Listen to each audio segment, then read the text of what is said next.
Hey guys, stick around. I have a special guest who's going to be talking to me today about unrealistic and realistic expectations for ladies who are dating. So don't go anywhere. I'll be right back.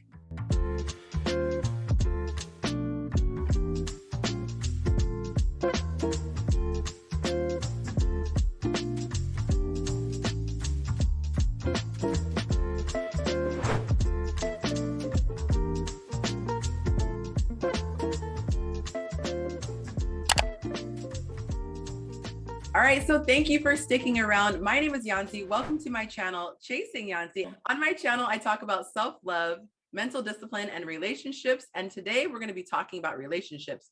But if this is the type of content you want, I invite you to subscribe to my channel and be sure to hit the notification bell if you want to be notified every time I drop new content. I drop content every Tuesday and I go live on Sundays. But without further ado, let's get into today's topic. As you can see, I have a special guest with me here. His name is Seta Maapola. And I feel like, how did I do? I've been practicing saying it. You tried. Seta. His name is Seta Maapola. Do you say it? Because I want to. That's way better. That's way better. Seta Maapola. You guys, I tried to say it like 10 times, but I like to say people's names correctly. Do I get an A for effort at least? I think I'll give you an 8 out of 10. I like that. I like that. All right, perfect. So I was scrolling along Instagram. You popped up on my explore page and there was a video that caught my eye and I absolutely want to talk to you about it. Just to set this up, this flies, actually, no, it goes hand in hand with what Steve Harvey says a lot. I don't know if you've ever seen Steve Harvey will say, don't give the man the cheat code, because you're basically just telling him how to win your heart. So the video starts out with this guy and he's doing all these, romantic gestures and things like that. And he says, don't teach your man how to be a man. Don't ask him to text you. Don't ask him to bring you flowers. The right man will do anything and everything for you. And you did your response to that. And you were saying messages like this are crippling. And like I mentioned before, Steve Harvey completely talks about this. So help me understand what is so wrong with women looking at relationships this way, because obviously they're trying to protect their heart and they don't want a guy to be fraudulent with them. So what is your response to that? My response to such thinking, such notions, such I don't know, the way people view things, I don't like it at all, and I don't think it builds healthy relationships. It's very unrealistic. It's creating this image in women's head that the right man is supposed to know. If he doesn't do 1 2 3 for you, then he's not the right man for you, which is utter nonsense, and I don't think that's building any relationship. You said that unless you're dating a prophet, you're going to actually have to talk to him. I fell out when you unless he's a minor, because I always say we, my former me, younger me, I really thought I was married for 12 years. And I truly thought if my husband really loves me, he's just going to know what to do. And I told him, if I tell you what to do, then I feel like you're only doing what I told you to do. And it's not coming from a place of love. And I really used to think that way. Yeah. With that, you need to understand that we have different love languages. We function differently. We react to things differently. And you're going to need to communicate some of those things. Like I said, yes, unless you're dating a prophet, you're going to have to communicate. But in the same breath, you need to date a man who doesn't feel like you're complaining when you voice out such concerns, when you voice out how you want to be loved, because I feel like we are all different. Women are different. Yes. Yeah. So what would you say? Because, and this is what I learned that was a huge issue for me mentally, because I talk about mental discipline and all that. I realized that I was going into relationships or even just dating very pessimistically. And I feel that a lot of the advice that you see out there is very, not negative, but it's coming from a place of watch out so this doesn't happen to you, as opposed to do this so that these good things happen. So we're trying to hedge our bets a lot. We're trying to protect ourselves from getting played. What would you say, like if this was your daughter, for example, she was at the dating age, how do you encourage her to be open and share but also not give too much information too soon. Do you know what I'm saying? Where's the balance? Is there any kind of a principle that women can apply? Communicate. I feel like that's like the biggest key in any relationship.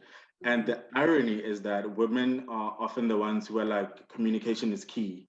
But you ask your lady, what's wrong, babe? What do you need help with? She'll say nothing. I'm fine. And you can clearly see that she's not fine. Yeah. So yes, for me, it all boils down to communication. I mean, they'll vary from relationship to relationship, but it's still key and it still works till this day.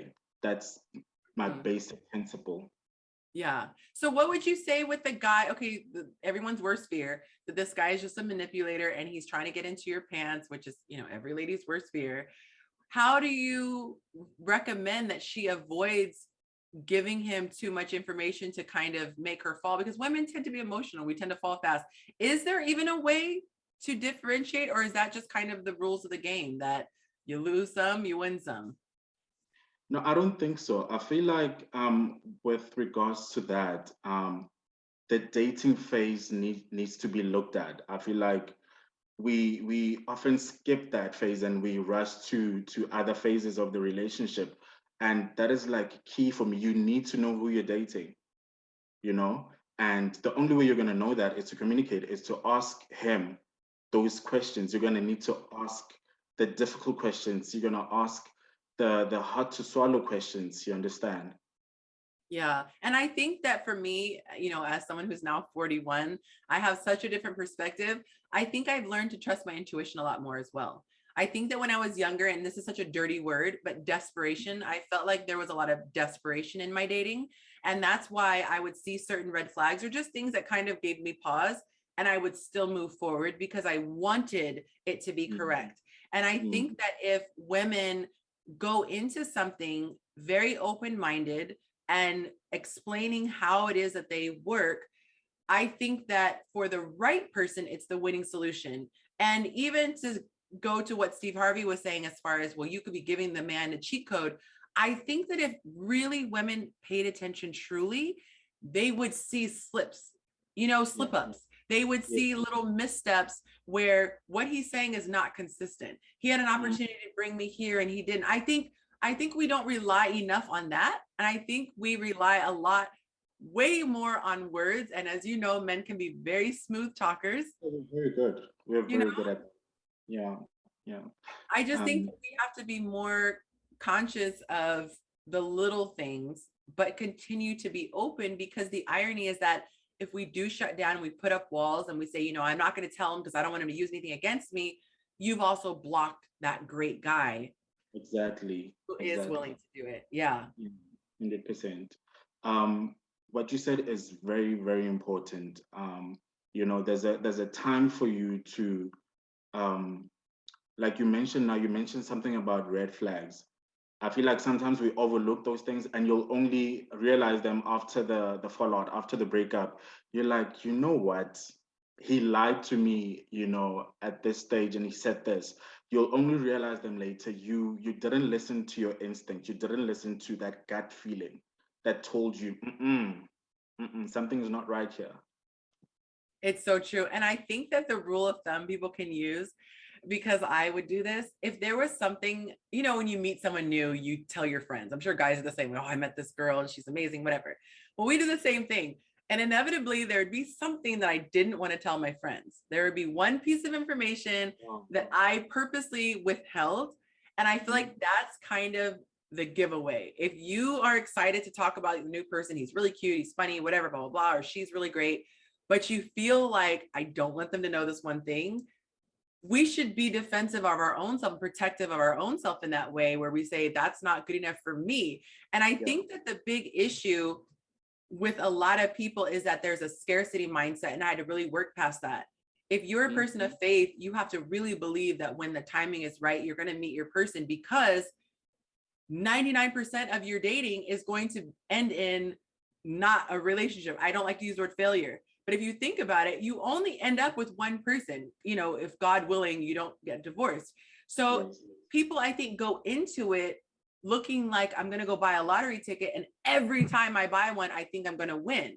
As opposed to, I know that if I don't buy a ticket, I can't win. I'm not in the running. But I have very realistic expectations. It's probably, not pessimistically, but just realistically, it's probably not going to be this person.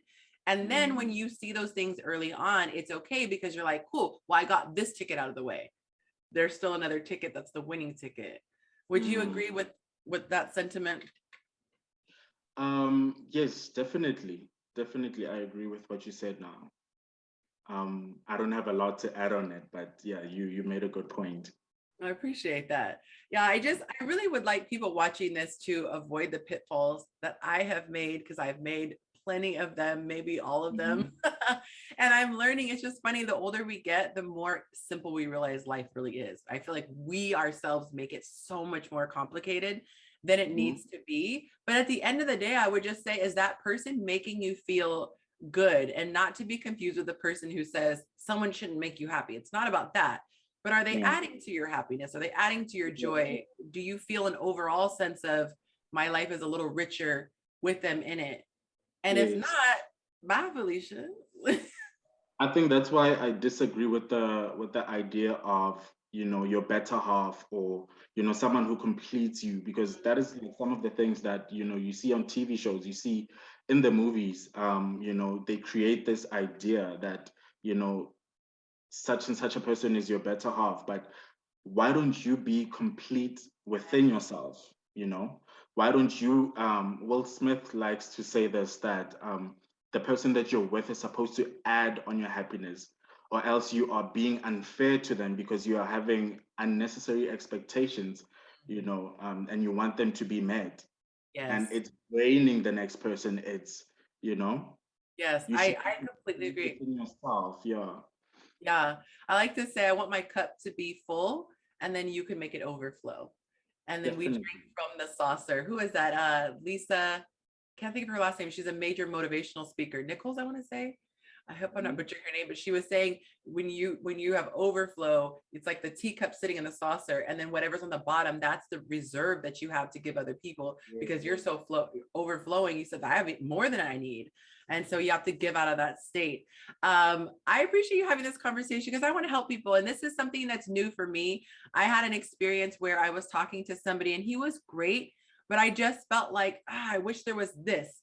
And one of my litmus tests was, let me bring it to him. And I said, hey, this is my love language, or this really makes me feel good when you do XYZ. And I noticed with every single thing, he didn't bat an eye. He wasn't defensive. And I wanted to touch upon that because you mentioned that. You said, if you tell the person what you want, they don't get annoyed. I think that is another telltale sign of the wrong person versus the right person, because if you put yourself in the other person's shoes and you met your dream person and they were saying, I like you too, but this would just make me head over heels, you would be giddy for that information. Like, yes, give me the cheat code. But if you really were just trying to get something out of someone and manipulate them, it would be more like, oh God, I don't want to go through all this. Yeah, it's annoying. Yeah, you find that to be annoying. Yeah. Exactly. So I think that's kind of also a good differentiator that you mentioned, so that people can see. But we have to lead with our gut and really trust our instinct. Well, I am not going to hold you too long. I just had to bring you on because I love that. I love your content. If people want to see more of your stuff, where can they find you on the internet? They can find me on Instagram at Mr. Seta Maapola. Okay. Yeah. Perfect. I will put the link in the description below. And I wish you the best in all of your endeavors. Thank you so much for spending time with me today. Thank you so much for having me. My pleasure. All right, guys, that's all for today. If you enjoyed this video, please go ahead and hit that like button. If you haven't subscribed yet, what are you waiting for? Hit that button and smash the notification bell if you want to be notified every time I drop new content. I will see you on Sunday at my live stream. And until next time, tell someone that you love them.